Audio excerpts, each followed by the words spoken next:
Happy day, tubers. Doug here again. I'm going to talk to you about a little different subject today from the wall. As you can see, I have constructed the storage box over on this side with the panel from the pattern that I had made the other day back in the corner here. I'm not happy with it. Okay, I'm actually going to tear it out and redo it. It did not turn out the way I had anticipated, mainly because of the lumber. Now it's the same 1/2 inch as my wall materials up here, okay, but unfortunately when I went to Home Depot to pick up another panel, they were out. And the piece I picked up that we're looking at right now came from Lowe's. Same 1/2 inch, same finished sides, but the quality of that piece of lumber left a lot to be desired. As a matter of fact, it's warped. I had to dig down like 4 panels into a pile of these to find one that I thought was flat.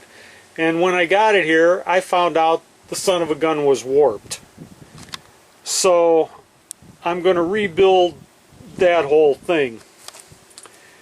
And what I want to talk about is this lumber. Now this is the lumber that I had picked up from Home Depot that was what they call sand ply.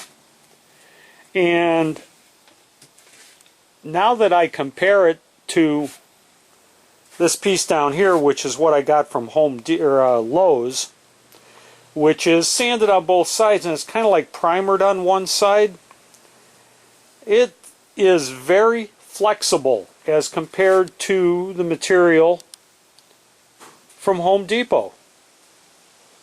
So it's lighter and it tends to warp. This stuff from Home Depot was never warped, and it's nice solid lumber. The price was exactly the same. So from my opinion, if you're going to buy the lumber, I would not buy this stuff down here from Lowe's. Go to Home Depot, get their sand ply. It seems to be a lot solider, and you know, for the same price, go with the better stuff. That's my opinion. Other people may think otherwise. But because of all of that, the time I spent making all of this, I'm taking it out and redoing it. Because I can't get the warp out of it at this end.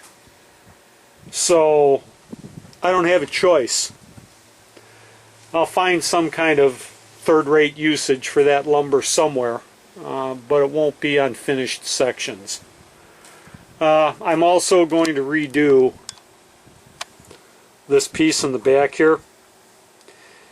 That just, I ended it at the wrong place, like right there. Instead of overlapping this front piece onto the side, I need to overlap the side to the front so that corner will actually close up real nice. So, you know, I've got a reason to want to replace that piece. So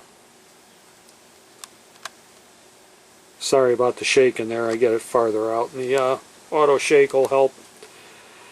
So I'm going to redo that piece and modify it a little bit and make it work better into that corner.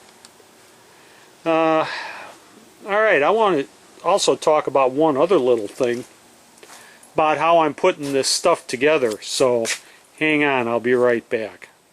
Okay, how I'm holding this stuff together. I went out and bought a tool called a Kreg jig. K-R-E-G. Okay? And this is the jig that comes with the kit. Now you buy this little kit in the box, and it comes with a drill bit, a square drive extension, an Allen wrench, the jig, and a special drill bit. Okay, made to work with this unit. Now you adjust the collar on here according to some numbers that are down here in the box for the depth and the type of wood that you're working with. Okay? And the jig fits basically on the wood like this. You run your bit in there, and what it does is it makes pockets that look like this. Now this was a test piece because it tells you in the instructions that the minimum you can do some of this with is 3/4 inch and this is 1/2 inch. So I was kind of experimenting with it and seeing if there was some way that I could make it work with 1/2 inch. Now as you can see, there's a screw in that one, and you can see what the hole looks like, and it's holding that piece on. And that's 1/2 inch to 1/2 inch. So it's a real interesting device. It eliminates your having to put any kind of blocking in the corners to hold stuff together. It eliminates the need of having any screws showing on any exterior because everything is in this little pocket on the inside.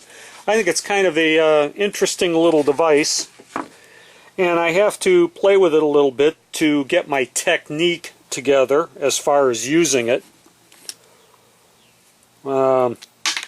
Seems to work very well for what it does, and I am going to upgrade to some 3/4 inch material as I progress into the rest of the interior, so I'll be working a little more into the into the parameters for the unit, but it will work with 1/2 inch, but you got to play with it a little bit. And I just like the fact that you can put a lot of things together without the fasteners being seen except on the inside where you've got the pocket holes. And actually, you know, I don't have it here. There are little wooden pieces. Yeah, I'm sorry, I don't know where that went. They make little wooden inserts that go in here and you can trim off to finish it off without having to see any of that. So if you want to hide them, you can pretty much do it. Again, something to think about. You can find them at various stores. I'll see if I can find a link to them on Amazon. I'm sure they're out there. And I'll see if I can put a link down below so that you can look at it. And they make all different kinds of screws that you can buy by the box.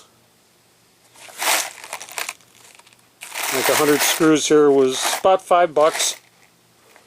And the kit's around $40.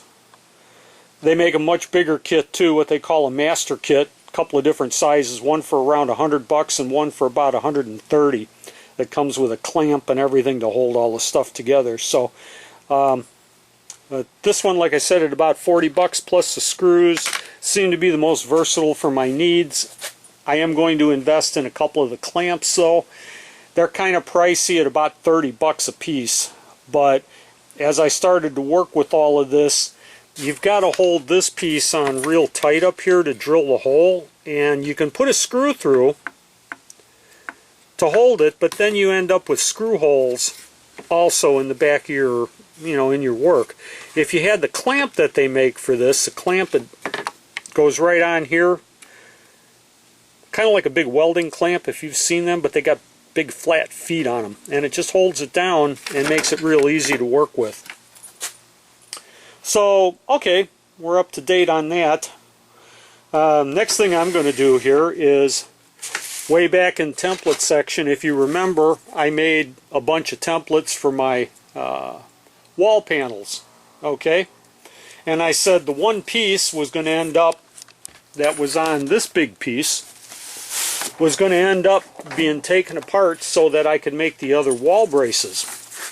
Okay, there is the first one. There's the piece that came off of the bigger piece, which has got the wall template on it. Now I've laid that out on some scrap board here.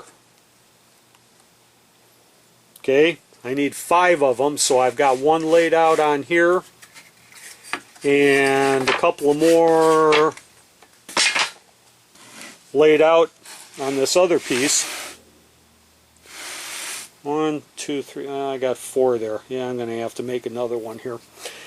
So I'm going to cut those out, and then I'll have my braces that I need to go on to the back wall there so that I can put my wall together. So we're actually getting along. I'm going to be getting a couple of more pieces of plywood soon here, and I'll replace that whole piece, remake that piece in the corner, and then get into what I need to put this side together. So a couple more pieces of plywood in a couple of days, and we'll continue moving right on along here. And those of you waiting for my stealth vent system, hang in there. Hang in there, folks. It's coming soon. Been thinking a lot about it, and we'll see about getting that into the train of the program here, which, well, I need to do before I finish my walls anyway, is to put that system in. So it's coming. All right? Okay, guys, we'll catch you later. Bye.